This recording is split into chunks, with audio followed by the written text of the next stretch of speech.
Set 9 के explanation के साथ हम लोग सामने में हैं। आप लोग पहले आंसर्स मैच कर लो। चलिए,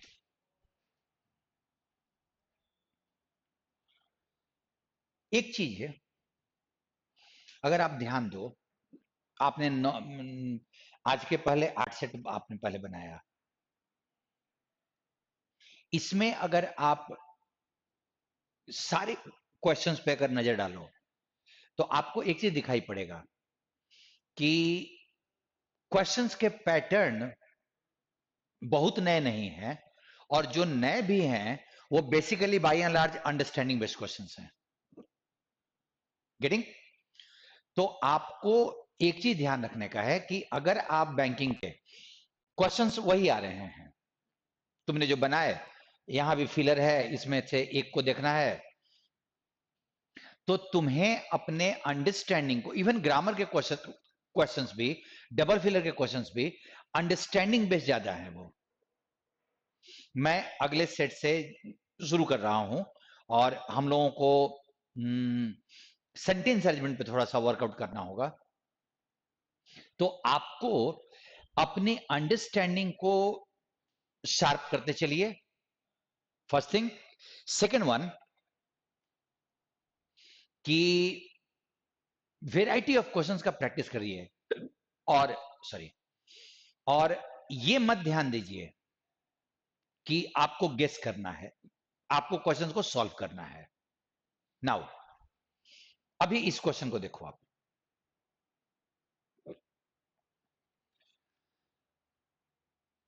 cyber security experts note that apps that let users connect smartphones or laptops to wireless earplug can record conversations and are dash to hacks. वो कन्वर्सेशन को रिकॉर्ड कर सकते हैं, एंड इजी वाला मीनिंग चाहिए ना, उनको आसानी से हैक किया जा सकता है, सस्पिशन जाएगा नहीं, and are unable to hack, ear plugs are unable to hack, तो तुम्हारा ए के साथ डी का इसको बैठ रहा है। और देखते हैं, through a process called blue bugging, a hacker can gain access to these apps. अब आपको कोई वर्ड यहां पे बीच में भरने का नहीं चाहिए, सीधा बस can gain access to these apps. तो तुम्हारा बी नंबर किसी के साथ नहीं बैठ रहा है, तो हम बी को काट लेते हैं। ए के साथ एफ जाएगा नहीं। अब सी को देखना है, users must also watch out for decks activities. E तुम्हारा बैठ सकता था, बट सस्पिशन नहीं होता, सस्पिशियस एक्टिविटीज होता, सस्पिशियस, क्योंकि एक्टिविटी नाउन है तो नाउन के पहले एडजेक्टिव चाहिए। तो तुम्हारा ए और डी वही वल्नरेबल का मतलब, जिससे वल्नरेबल का मतलब जिससे हम आसानी से जिसका गलत इस्तेमाल कर सकें, जिसको हार्म पहुंचा सकें, ए और डी साथ में आएगा। सो आंसर तुम्हारा यहां पे। Next, acres of crops will be left unharvested by farmers in Asia's largest tomato growing belt as farmers look to cut their losses.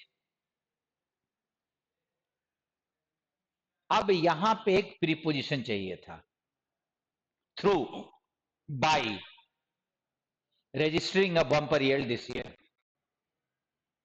Through ज्यादा अच्छा लगता है, और तो कोई नहीं। अगर तुम बिकॉज भरना चाहते हो तो वो बिकॉज नहीं होता, बिकॉज ऑफ होता, क्योंकि बिकॉज कंजंक्शन है, उसके बाद एक फुल सेंटेंस चाहिए था। तो तुम्हारा एक किसी के साथ नहीं बैठेगा।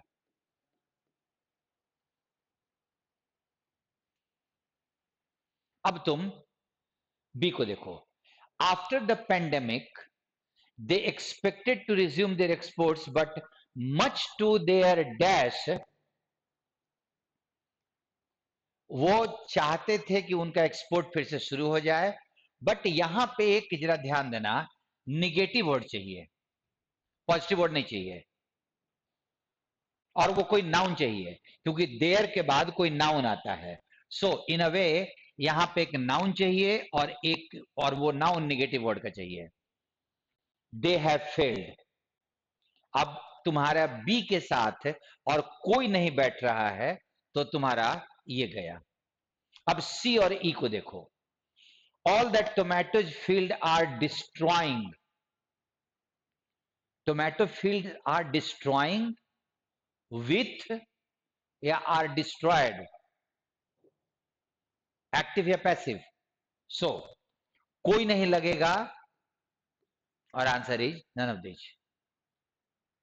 Next question.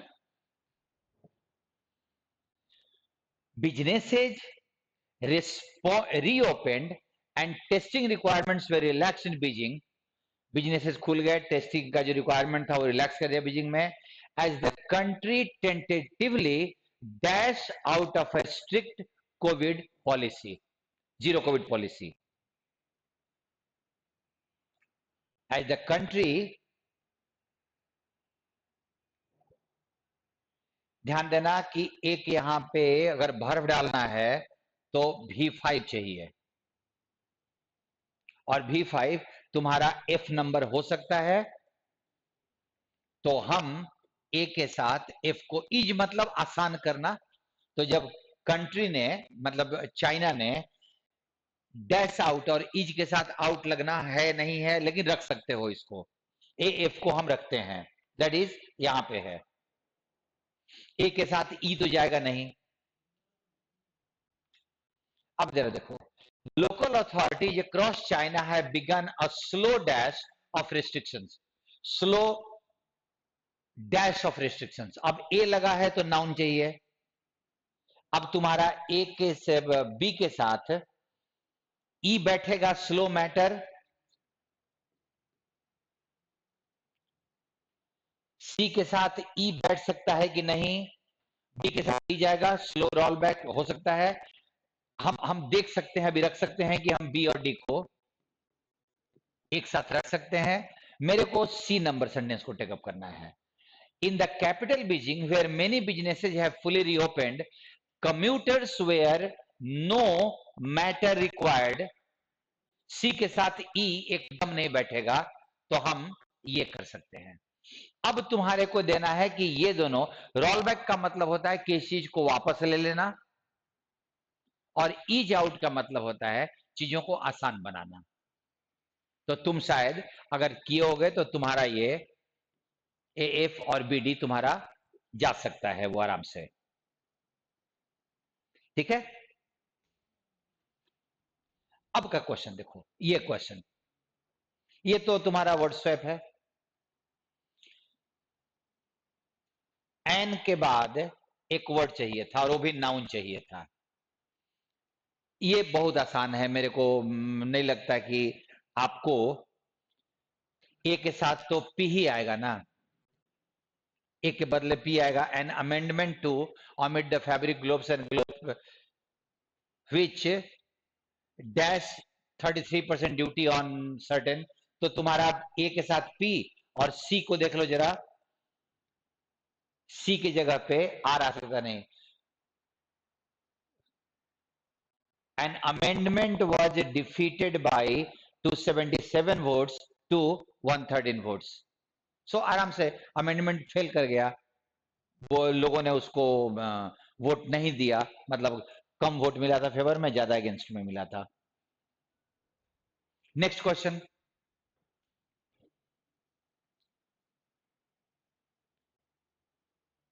देखो जरा, the Supreme Court judgement discrimination the right, recognising ना, recognising the rights of transgenders. तो तुम्हारा ए के साथ तो आर आएगा ही आएगा, और ए के साथ अगर आर आना है तो रिकॉग्नाइजिंग वाला तो आराम से यहीं से बन जा रहा है, उसके बाद तो आगे देखने की भी जरूरत नहीं है।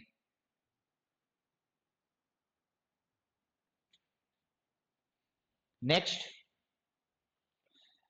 The tragic disaster has been occurred, no, कभी भी हैज बीन के बाद अकर को कभी पैसिव में नहीं डालते। अकर का मतलब take place, happened, has been happened कभी नहीं होता, हैज हैपेंड होगा। तो हैज बीन के साथ भी3 डालने का है, और भी3 तुम्हारे पास सिर्फ एक ये है, तो अब मजबूरी में तुम्हारा ए के साथ पी का बैठना जरूरी हो जाएगा, और ए के साथ अगर पी बैठा तो तुम्हारा यहां जाएगा। सी के साथ आर को कंफर्म कर लो, which could pose low lying areas. Pose तो वहां भी गलत है, वो गलत है। और इनंडेट का मतलब होता है पानी से भर देना, बाढ़ ला देना। तो तुम्हारा, मुझे लगता है कि अब तुम इतने क्वेश्चंस के बाद तुम बहुत कंफर्टेबल हो गए होगे in terms of word swap. Inference हम लोगों ने बनाया था इसके पहले वाले सेट में, India must try and vaccinate all age groups but after due process. Inference ये है कि इंडिया को सारे एज ग्रुप के लोगों को वैक्सीनेशन देना चाहिए, लेकिन सही प्रोसेस करने के बाद। अब अगर तुम इसके सेंटेंसेस को देखो तो तुम बी में देखो, there are different types of disease presentation based on the age of the person who is infected by this virus. Luckily, children and adolescents tend to have more mild disease compared. जरा सोचो कि India को सब लोगों को vaccine देना चाहिए, यहां पे पॉजिटिव बात बोलने लगा। तुम एक पढ़ के देखो, the governments decision to begin the COVID-19 immunization program for children between 12 to 14 years is welcome as a part of India's effort to extend coverage to school going children population. India ये चाह रहा है कि school going बच्चों को भी Covid का immunization किया जाए, but it also raises some concern, लेकिन कुछ चिंताएं भी हैं। True, protein subunit vaccine are generally considered safe for all age groups. जो प्रोटीन सब यूनिट के वैक्सीन हैं उनको सबके लिए सेफ माना जाता है, but that cannot be a reason to begin vaccinating young children first. So, showing urgency is ineffective. हड़बड़ी करना सही नहीं है, and the government should do proper research and testing before it is given to children. Government को proper research testing करना चाहिए, सारे age group को कवर करने के लिए बच्चों को देना होगा, और बच्चों के लिए पहले गवर्नमेंट टेस्टिंग करे। सो वही तो मीनिंग है यहां पे। देखो अगेन एक inference, RBI has forsaken it's mandate of, RBI ने त्याग दिया अपने निर्णय को। क्या निर्णय? इंश्योरिंग प्राइस स्टेबिलिटी, कि वो प्राइस को स्थिर रखे, उसको उसने त्याग दिया है। To give an impetus to economy, economy को बढ़ाने के लिए उसने प्राइस स्टेबिलिटी के चीज को हटा दिया है। मतलब वो आरबीआई, अब ऐसा हो सकता है कि इन्फ्रेंस का मतलब ही नहीं समझ में आया हो, तो दिक्कत बनेगी। मतलब ये है कि आरबीआई इकोनॉमी को मजबूत करना या बढ़ाना चाहता है, भले ही प्राइस ऊपर नीचे हो, जो आरबीआई के ड्यूटी में आता है, उसको उसने हटा दिया है, नहीं हम उसका ध्यान नहीं रखेंगे। अब इसके ऑप्शंस को अगर आप देखें तो आपके पास ऑप्शन में जो दिया हुआ है वो ये है। अब मैं सीधा आंसर पढ़ दे रहा हूं। The monetary policy committees, that is RBI का मॉनेटरी पॉलिसी कमिटी होता है, उसका decision to leave interest rates unchanged,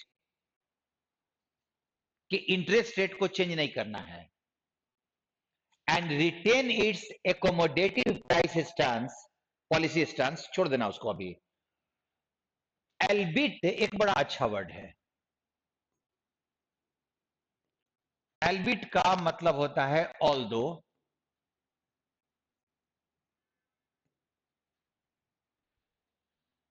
with one member dissenting over the stance, shows a central bank frozen into inaction by Knightian or quantifiable uncertainty surrounding the pandemic hit economy. मैं मतलब बता रहा हूं. In sticking with the status quo, the RBI policymakers have underscored that they find themselves trapped in no man's land. अब अगर मैं तुमको sentence का मतलब समझाऊं तो ये वाला क्वेश्चन जो उसने दिया है, अगर आप एग्जामिनेशन हॉल में बैठे हो तो एक टिपिकल इकोनॉमिक पैसेज उसने दिया है और उसका प्रेजेंटेशन इतना टफ है कि इसका ये मतलब आएगा, क्योंकि हमको इन्फ्रेंस भी समझने में दिक्कत हुई है. मैं आपसे बोलूं कि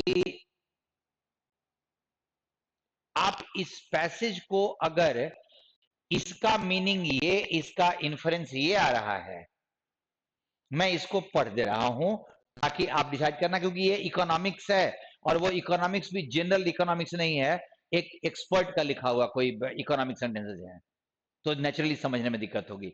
ये नहीं समझ में आए तो डजंट मीन कि तुम्हारी अंग्रेजी कमजोर हो गई, ये थॉट मुश्किल है. मैथ में भी कुछ क्वेश्चंस ऐसे होते हैं ना जो एक्सपर्ट लेवल के होते हैं, जो हमसे नहीं बनते, तो ऐसा क्वेश्चन यहां तुमको मिला हुआ है, मैं इसको पढ़ दे रहा हूं.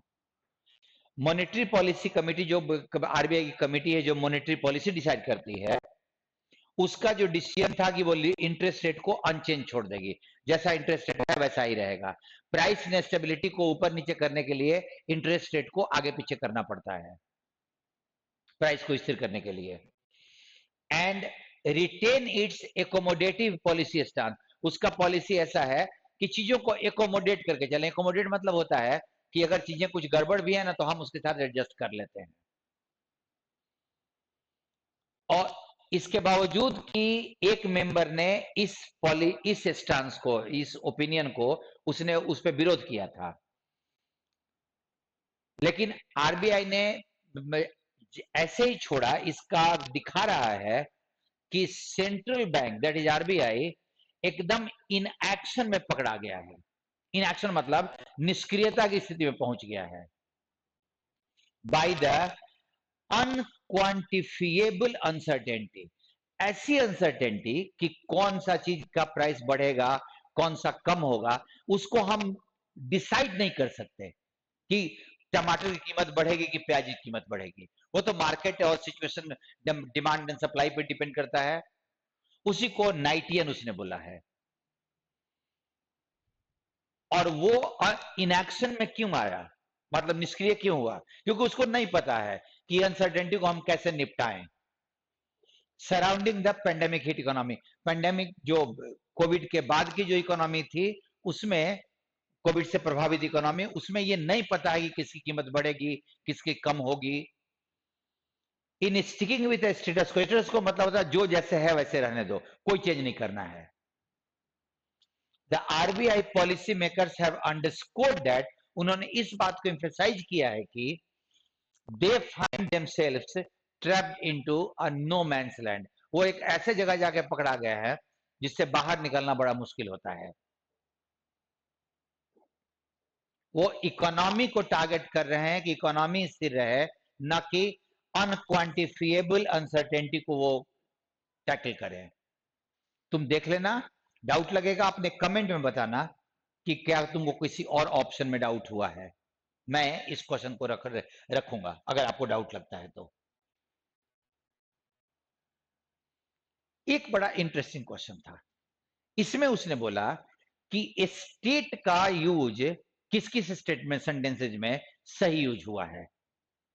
अब तुम अगर ध्यान दो तो स्टेट का एक मतलब होता है एज ए वर्ब, किसी बात को कहना. स्टेट का एक मतलब होता है कंडीशन.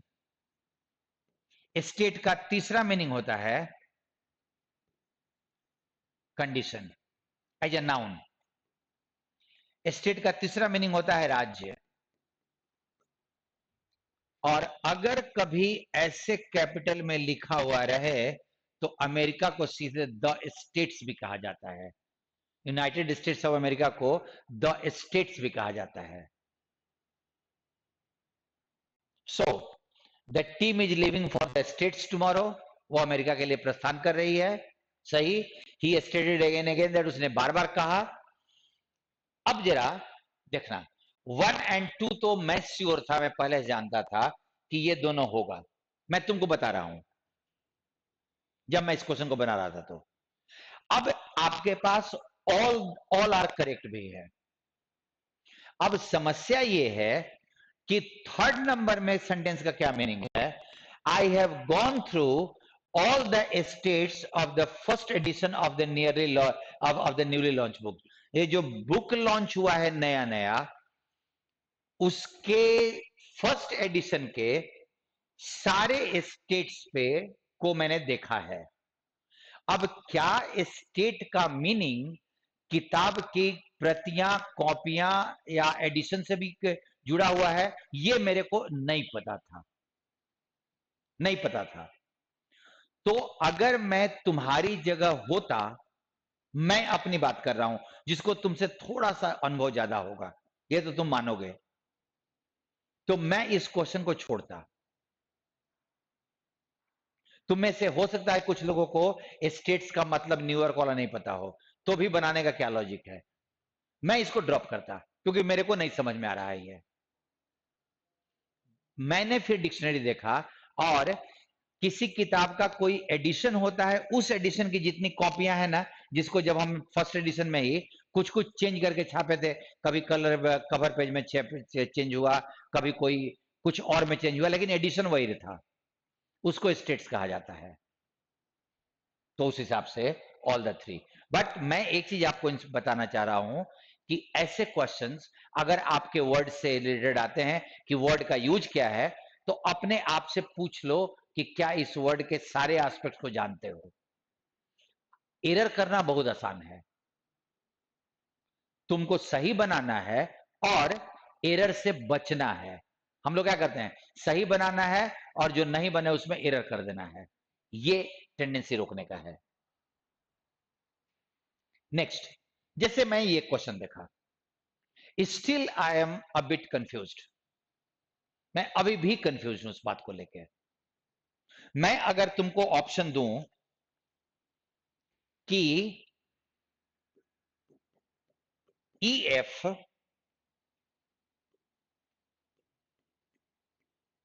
ये होगा, तो तुम रियलाइज करो एग्जामिनेशन का क्या कंडीशन होता है।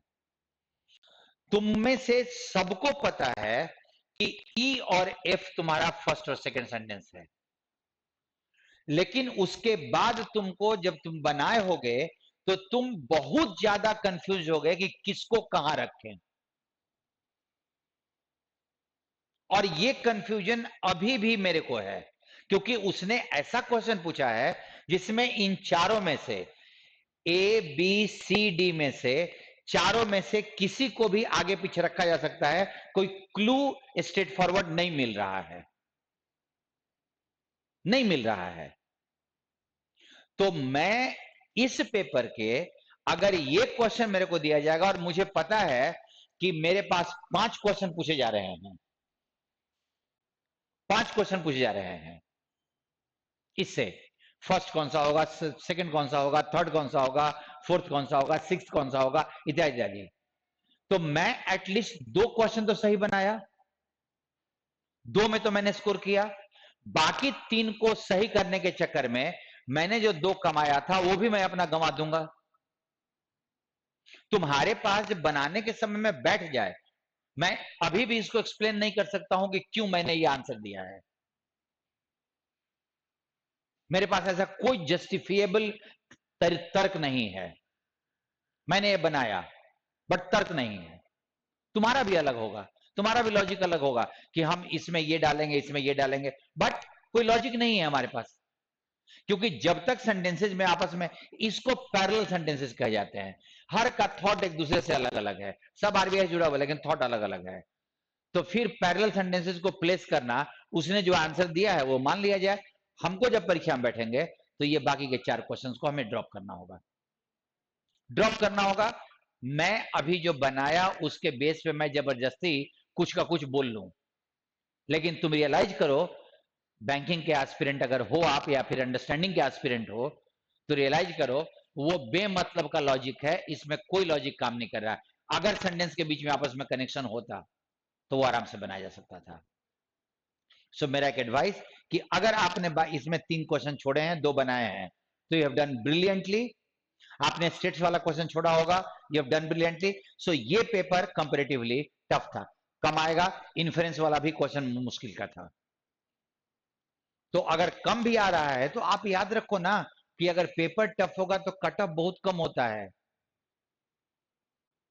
तुम पेपर टफ में भी उतना ही स्कोर करना चाहते हो जितना आसान पेपर में करना चाहते हो, तो ये गलत है, नहीं करने का है इसको। आप इस बात पे ध्यान दीजिए, विचार कीजिए। हम लोग अगले सर के साथ फिर से मिलते हैं। थैंक यू सबको।